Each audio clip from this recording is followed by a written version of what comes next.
Sanitizing and disinfecting, what's the difference? Cleaning is the physical act of removing dirt, dust, debris off of a surface.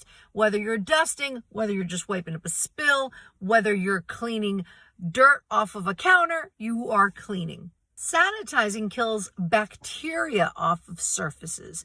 For example, certain foodborne bacteria, those surfaces need to be sanitized before you use them.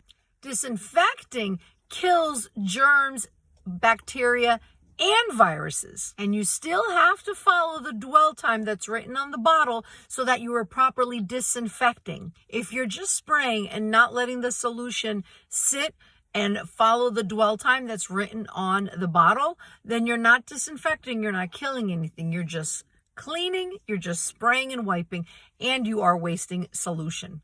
So make sure to always read the labels on the bottles that you're using, whether you're cleaning, sanitizing, or disinfecting.